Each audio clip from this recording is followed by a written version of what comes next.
And Bonds hits one high. Hits it deep.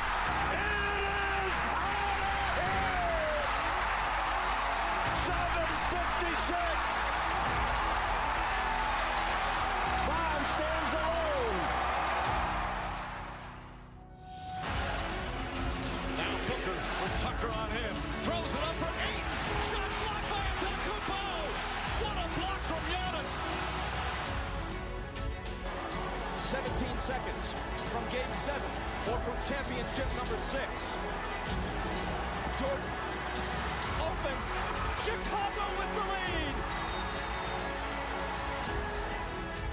Minute remaining. And they're putting Curry in the pick and roll, trying to get him on Ervin. Ervin and Curry, one-on-one. Ervin puts it up. It's good! Kyrie Irving from downtown! We're sending it in, Jerome. That's for damn sure. Yes. What is up, everybody? Welcome to Taproom Sports Podcast. That's Swerving Ervin Washington. I'm Jordan Stacks on Stacks on Stats. We're live. Major League Baseball preview and pick show for Saturday's slate of games. A wild day today. A lot of crazy games happening today. We're really getting close to, the last couple of months of the season. Trade deadline in full swing. Dodgers acquire 4 players with a negative WAR. That was some good moves. Kendall Graveman gets traded to the Astros today. Just a lot of moves being made. Once the Giolito trade happened, it's kind of like now everything's starting to kind of roll down the stairs per se. But Irv, what's your thoughts on the Dodgers moves? Didn't give up anything really. Well, we didn't really give up anyone really, but we added veterans, so hopefully they all work out and those wars can improve some while they're on the Dodgers. Yeah, I was talking to someone today, and he's like, "Man, why would they get Lance Lynn?" And I was like, "Man, Innings. Yeah, at the end of the day, like they need to take off. They can't be throwing these rookies out every fucking 5 days and just tearing their arms apart. They had to go get someone. I really believe that Giolito was going to be a Dodger though.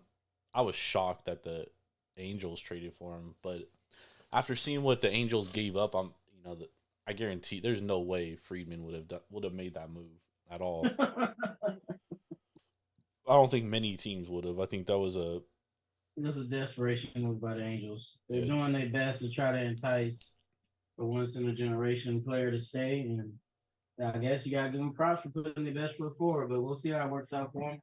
Yep. Because if they lose Shohei after doing this deal, there's no guarantee they re-sign Giolito either. So Yeah, you could lose both. yeah, so we'll see how this works out for them. Yeah, it was definitely like I mean I understand the move from the Angels' point of view, but I also think it was like an overreaction. They didn't really think about it. They kind of were just like, we're gonna go make a move and did it, and we'll see how it works out. Grayson Rodriguez today against the Yankees, 7 innings, 7 1/3 innings, 0 earned runs, pitch for pitch with Garrett Cole. Start after he outdueled Shane McClanahan, which has me kind of thinking, as far as the Orioles are concerned, I understand Grayson Rodriguez is a rookie, but does it make Mike Elias a little bit more to the point where he's like, man, this is the Grayson Rodriguez we knew we had, right? This is what we expected of him. He's going to make a trade, but he's only going to make a trade that he's comfortable with. He's not going to reach and give up top prospects for, let's say, a Marcus Stroman or a Logan Gilbert who's still being shopped around, surprisingly. But well, the thing with Logan Gilbert, we talked about this the other day. I was like, yo, it makes perfect sense for the Mariners to like swap a veteran bat for a pitcher. You know what I mean? Because like the Mariners could desperately use another bat in their lineup. So it's like if they could swap Logan Gilbert for I don't know, who needs a starting pitcher? I mean, there's a lot of guys that need starting pitchers. Let's say you swap him to the Cardinals for Arenado. It makes sense for both parties. Yeah, they're only gonna make a trade if it makes sense. Now, if they could get old boy back, we'll probably not because he haven't pitched all year. But he has very high end stuff too. Who? The one that's been hurt all year with the shoulder injury. I think what's his name? Which dude? The Orioles guy, the one that we thought he was gonna be back by the All-Star break, but he haven't came back yet. Carter. Oh, John Means. John Means, yeah, the one that was looking like an ace before he got hurt. Yeah, he was definitely ace type stuff. Yeah, not having him is huge, or like that. And they expect him to be back by June. And so the fact that he's not back yet is kind of derailing a lot of what they can do. And like I thought maybe since once his rehab got pushed back and they were like, yo, he's not gonna be ready till August or September, I thought for sure they were gonna go out and get a starter, because now even if you get him back, you don't even know how good he's gonna be. He hasn't pitched in almost 2 years or a year and a half. He's coming off Tommy John surgery, right? So I think you've got to go get an established starter. But the fact that you're getting Grayson Rodriguez back now and he's really looking like the ace that we all thought he was going to be, maybe if you're Mike Elias, you're like, well, I got Kyle Bradish, a high-end starter. I got Wells, who's pitching really well. And I got Kyle Gibson, who, it's not the best fucking starter, but he goes out there and he gives you 6 innings a game, gives your team a chance to win. And then Grayson Rodriguez looking like that ace that the Orioles thought he was going to be. And maybe that is their kind of trade deadline acquisition, per sort of say. Dodgers lose. Dang. Came all the way back just to lose, man. Aviators lose because of an error in the 9th inning. Runner on third, no outs, and they can't even get him home. Damn. Sad stuff, man. Rough day at the office today. Anyways, I didn't bet the Dodgers. I had the under. The under was cooked once Almonte came into the game because that motherfucker walked like 4 straight batters, dude. Not good. It's going to be interesting for some of these teams come the trade deadline. There's rumors that Josh Hader's being shopped, Blake Snell's being shopped. I have to assume that one of the teams that would be going after Blake Snell would be the Tampa Bay Rays. They really need another starter, given that Rasmussen and Jeffrey Springs are both hurt.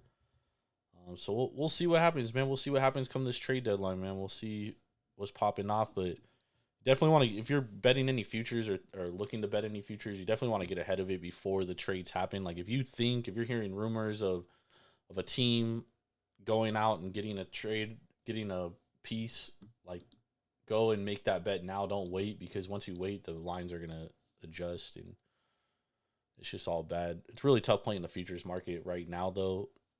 There's not a ton of value, and given the fact that baseball is just so fucking erratic, you never know what the fuck's gonna happen come playoff time. So anyways, let's hop into some of these games for tomorrow. Let's talk the first one. We got the Angels and the Jays.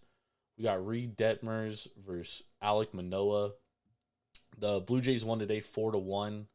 Lucas Giolito's first start for the Angels as well. Currently the Angels are plus $1.12. The total's 9.5. Toronto minus $1.32. What's your thoughts on this one?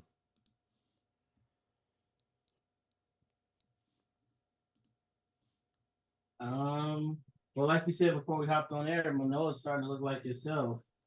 So, and today, the shit, besides that Shohei home run, the Angels got shut down, and you got Matt Chapman talking shit to the manager in the dugout, saying, "Why did we pitch to him? He the only motherfucker that can hit." That might spark the Angels a little bit if they see that. But yeah, I think This is gonna be a good game tomorrow. Detmers is with him, man. It's either hit or miss. He's not like Griffin Cannon level, but he can get there. So I don't know, man. Just looking at it at face value, you gotta lean the Jays. See, like, I was thinking that too, but actually, the more I look into this, I don't know. So this is the thing. All right, so the Blue Jays against left-handed pitching, in the last, well, all year against left-handed pitching, they are, where are they at? I just lost them. They're 13th in WRC plus, 108 WRC plus, and they have a 125 ISO against lefties. But in the last month against left-handed pitching, they're number one in the league, 148 WRC plus, but only a 124 ISO, which is still like way below league average. So with that being said, I mean, Reed Detmers, when he was like lights out for a good portion, and then he had that rough outing against the Dodgers and followed up by another rough outing against Houston. He was a little bit better against Pittsburgh in his last start. He had 9 strikeouts, only pitched 5 innings, but only gave up 2 earned. So, I mean, he does have pretty good swing and miss stuff. 29% K rate against lefties. Toronto only striking out 19% of the time against lefties, but again, only a 125 ISO. Mm-hmm. Reed Detmers splits too. Let's see what his lefty-righty splits are. So he's actually worse against lefties. He's giving up 306 average, 520 slugging against lefties. Against righties, 225, 349 slugging. So he's gonna be facing a majority of right-handed bats. You know, Toronto's a very heavy right-handed bat lineup. So yeah, with that right there, I think that favors the Angels. The Blue Jays bullpen is also very taxed, dude. You know, going in that last game, we talked about it on Wednesday, or Tuesday night. I'm sorry, we talked about it Tuesday going into that Wednesday game against the Dodgers. We were like, man, we like the over because both of those teams' bullpens were absolutely taxed, dude. And the Blue Jays actually had to use guys they didn't expect to use in the bullpen. They did have Jay Jackson throw 35 pitches, Trevor Richards throw 12. Eric Swanson did have Wednesday and Thursday off, but before that, he had thrown 47 pitches in 3 days, and now he threw a full inning tonight, bases loaded, no outs. He comes in, so very high leverage situation. You know, obviously he'll be available tomorrow, but if you're John Schneider, I don't know if you want to pitch him. Like, you got to save these guys for the postseason, right? Reed Detmers on the road, 5.71 ERA, 3.48 xWOBA. I kind of like the over, man. You were talking about the over before. I think that it might actually be the best play here. Yeah.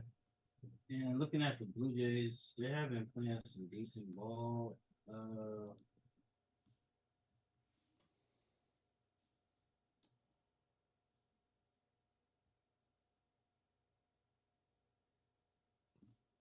Their last 5, they're 3-2. They actually been scoring a lot of runs. 8-1, lost to the Dodgers 8-7, 6-3, 4-3, 9-8 against Seattle. So they have been putting up some runs.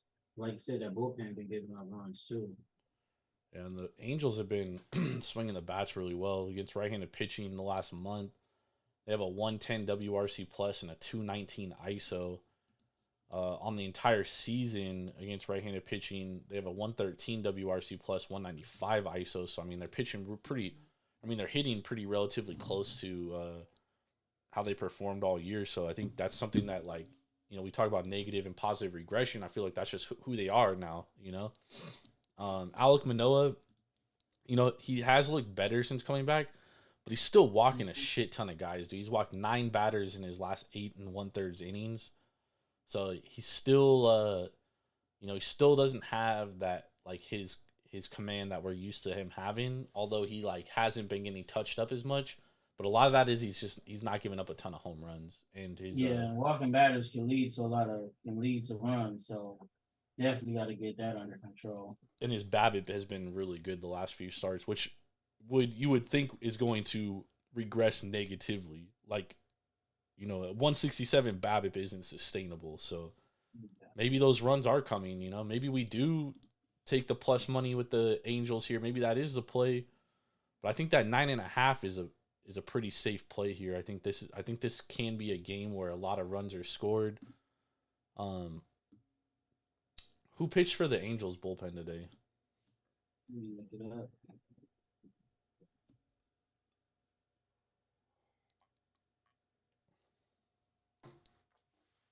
The Angels today, we had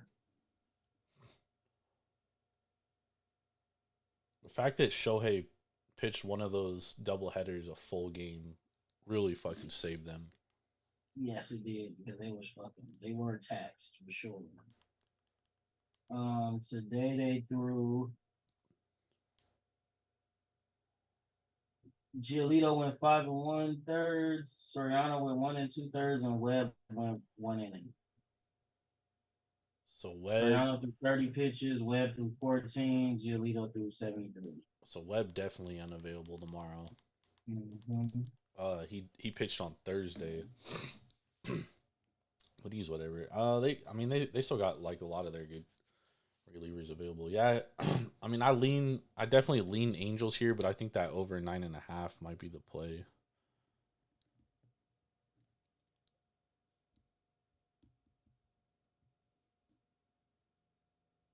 Should see some runs scored in here. Let's see here.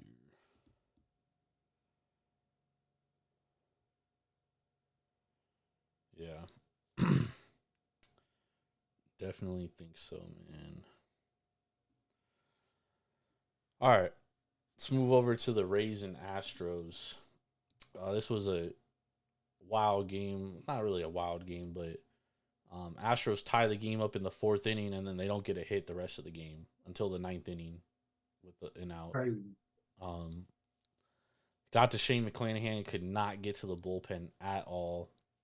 It's kind of been a concern of the Astros is like their offense all year is just very up and down and just very, very inconsistent. Tomorrow we got Taj Bradley on the mound against Hunter Brown. Hunter Brown's been very good as a rookie. Taj Bradley, you know, his ERA doesn't really tell the whole story. He has been a little bit better than his ERA, but right now the Tampa Bay Rays are they're plus $1.22.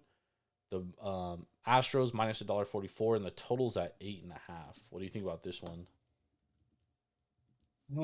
Honestly, I think it all depends on how many innings Bradley can go, because we know they pitched their bullpen a lot, and today McClanahan didn't last that long. Well, his normal maybe 6-7 innings. I think he only went 5.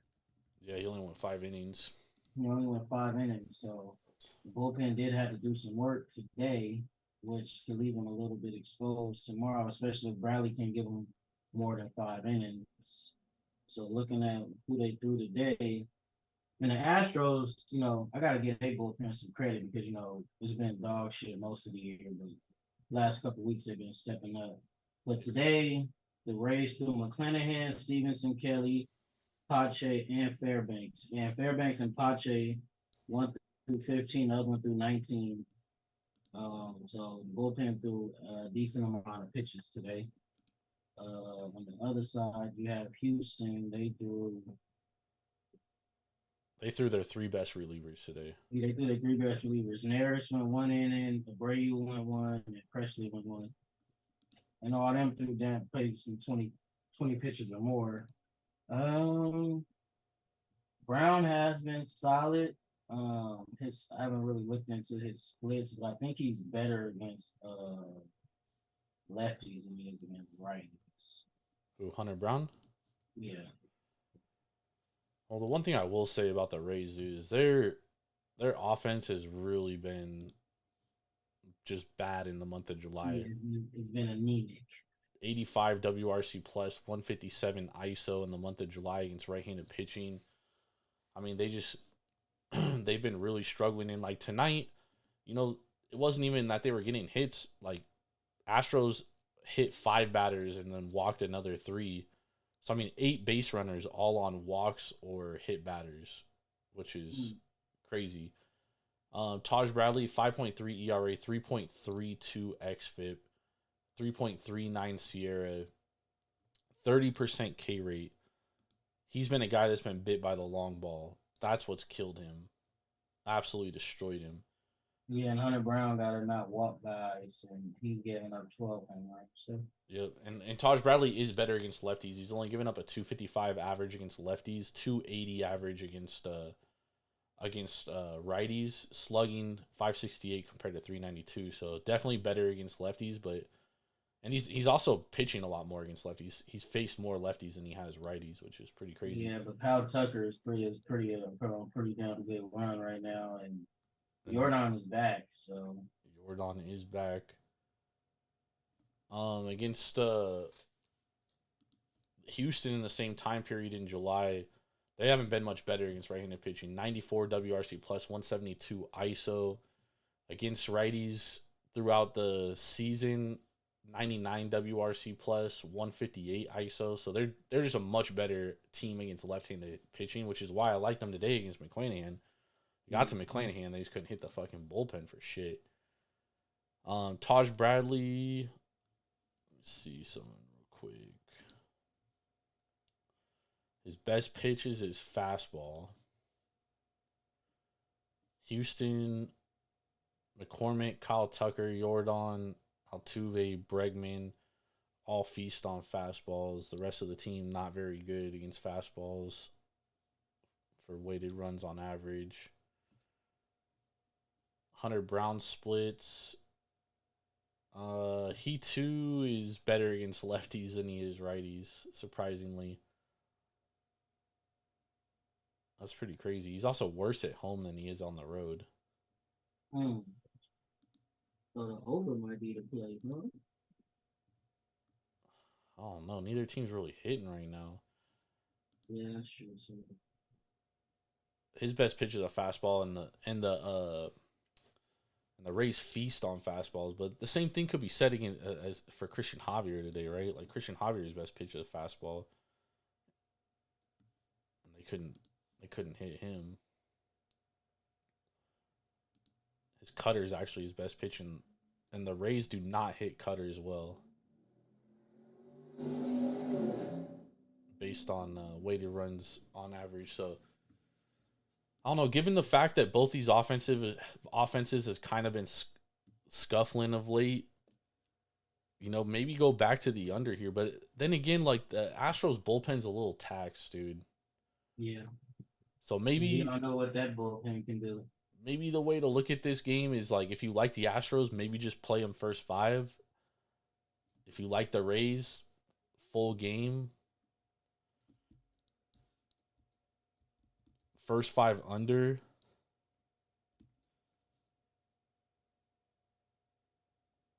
Could be a good play too.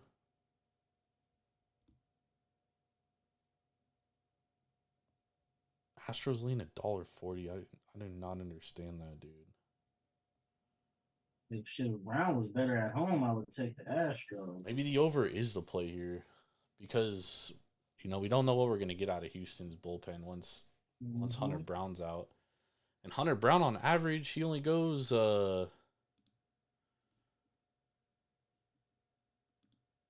what is it? On average, where's his average innings? Oh my God.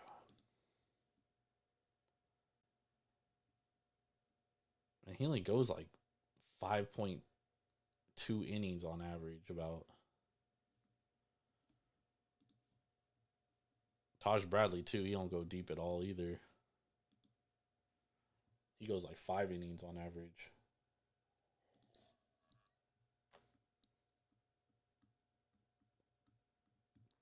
What do you think?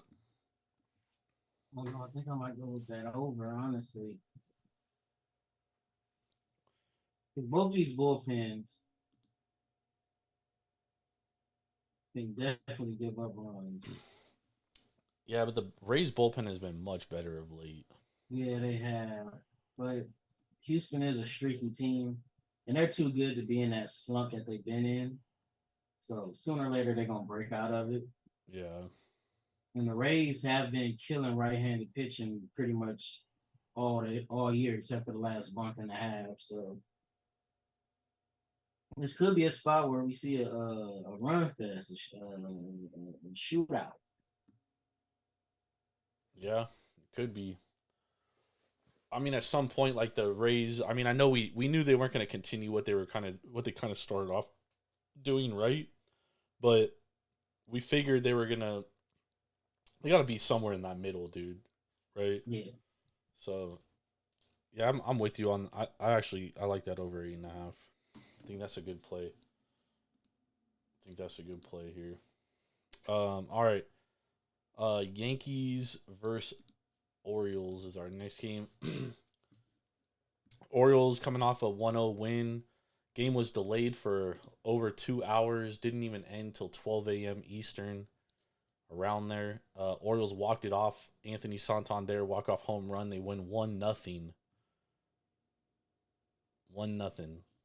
The Orioles did use Fuji, Cano, Kalum, and Bautista, but none of them threw a ton of pitches. Cano only went 1/3 of an inning. Fuji went 2/3 of an inning. Kalum went 1/3 of an inning, and Bautista went 1 full inning because Grayson Rodriguez did give him 7 1/3 innings. Or I'm sorry, 6 1/3 innings.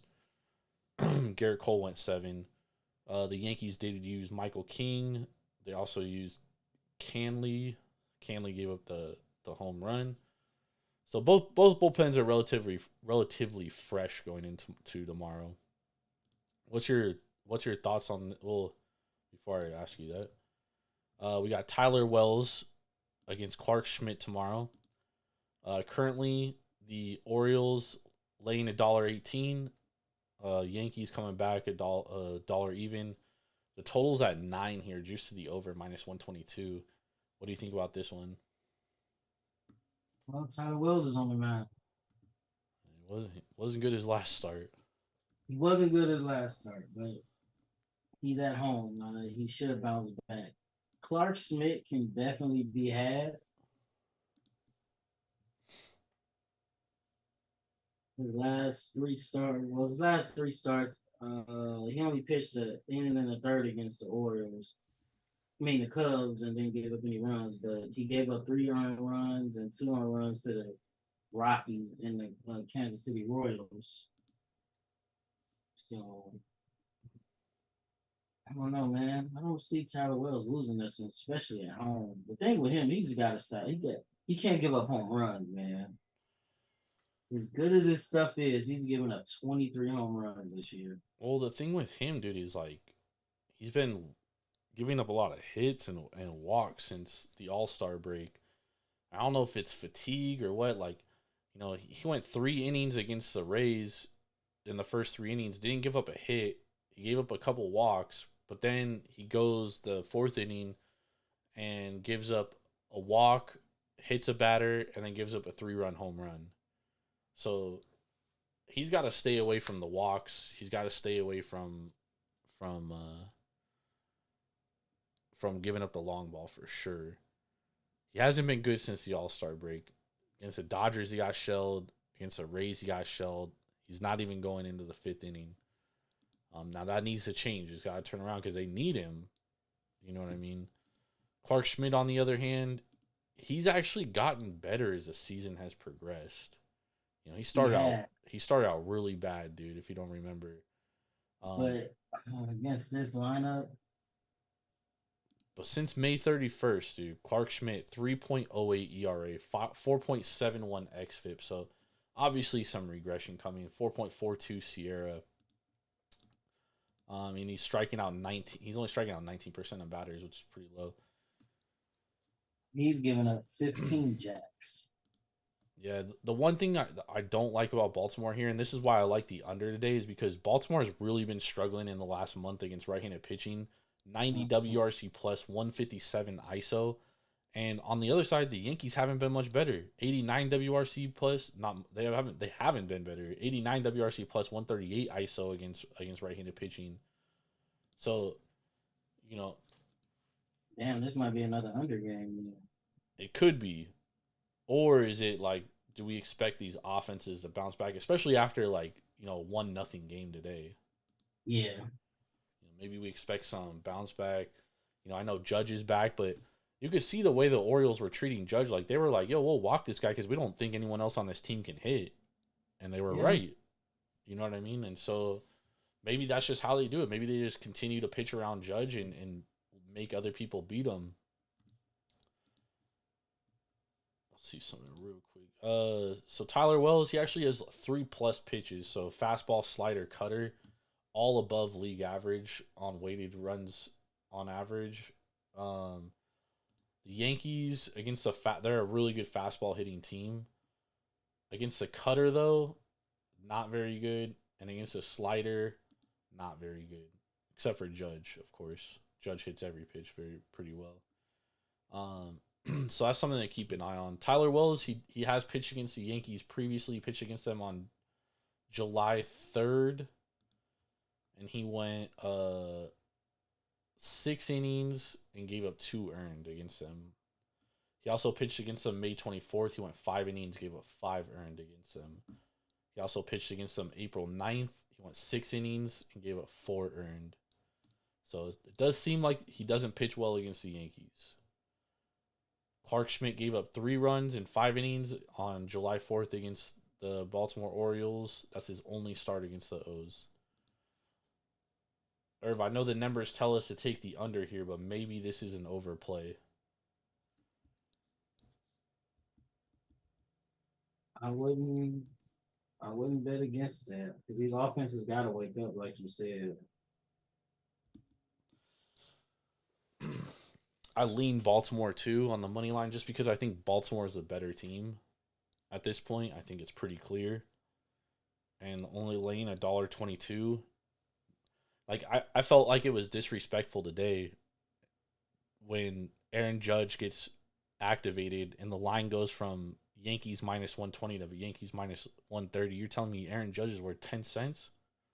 I don't know about all that, dude. I thought it was a little disrespectful, and I feel like the O's have kind of been disrespected in the market for a while now. It's not a new occurrence. But yeah, I lean the over here.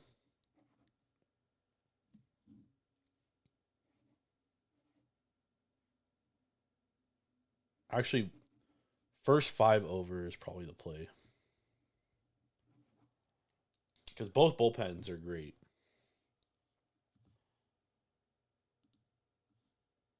Both have great bullpens. All right, let's move into our last game. We have the Dodgers and the Reds. The Doyers coming off 3 straight, or not 3 straight. They've lost 3 of their last 4.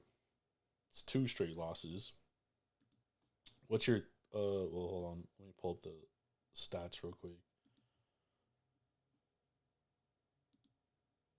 Let me pull everything up. So Dodgers, Sheehan against Luke Weaver. For some reason, the Reds always win Luke Weaver starts. I don't understand how. But the Dodgers are laying $2.15 tomorrow. Cincinnati plus $1.80. The total's 10.5. Irv, what's your thoughts here? Well, Luke Weaver is downright one of the worst starters, right-hand starters in Major League Baseball. The Dodgers do kill right-handed pitching. Yep.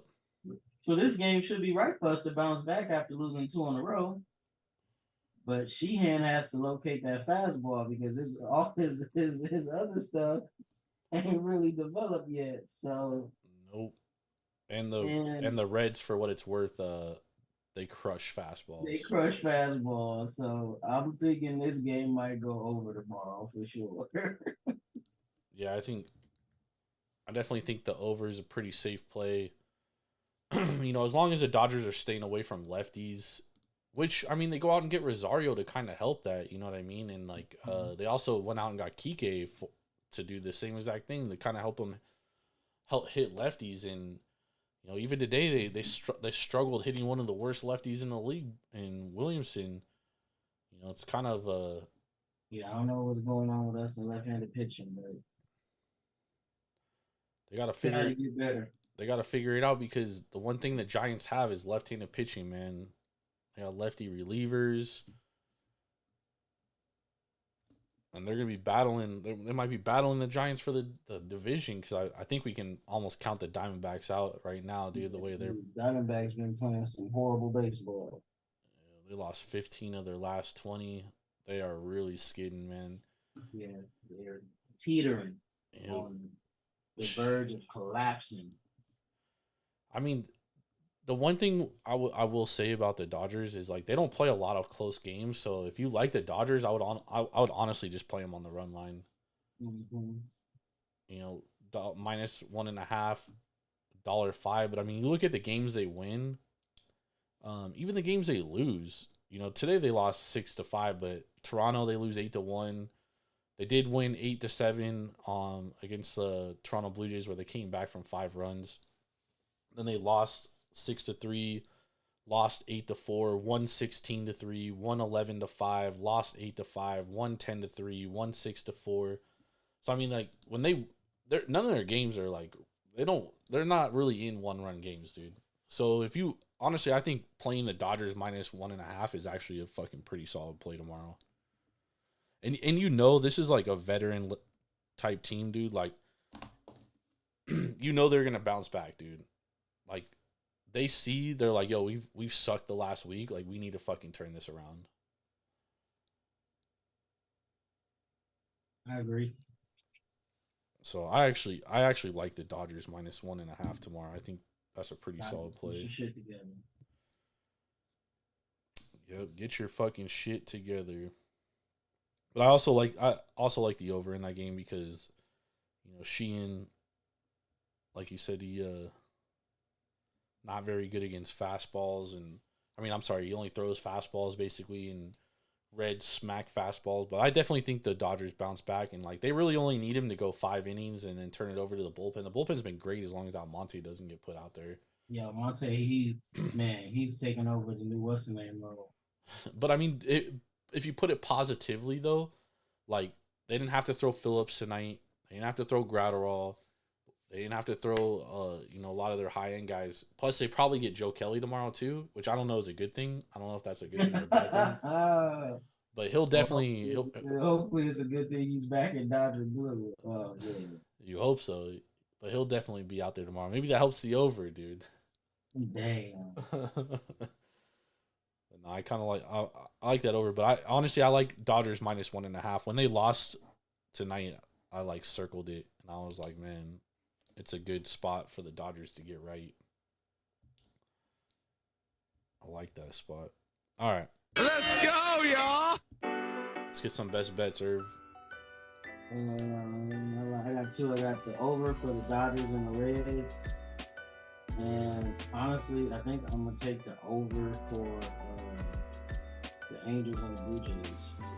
Over 9.5. Angels, Jays. I'm going to go Dodgers minus 1.5 at minus 105. And then I'm going to go first 5 over 4.5 O's and Yankees. First 5 over 4.5. First 5 over 4. O's and Yankees. Okay. Like it. I also like the over 8.5 for the Rays and Astros too. You could throw that on there. Rays, Astros, over 8.5. I like it. Let's get this money. Let's get to the window. Thank you everybody for hanging out with us. We really appreciate y'all. I know this was a shorter show. It's getting late here, so we just want to get on and get some plays out. We will be back Sunday night with Big Ball and Ben Larson. We'll be talking weekly recap, Major League Baseball, talking the trade deadline, how to look at it from a betting perspective going forward. So you're definitely going to want to join that. We'll be back next Tuesday as well, MLB preview and picks, and then we'll be back on Wednesday with AK to do our Big Ten preview. That's going to be at a new time, 7:15 p.m. Pacific Standard Time, 10:15 Eastern. So getting it out there earlier for y'all. We appreciate y'all. Have a very blessed weekend.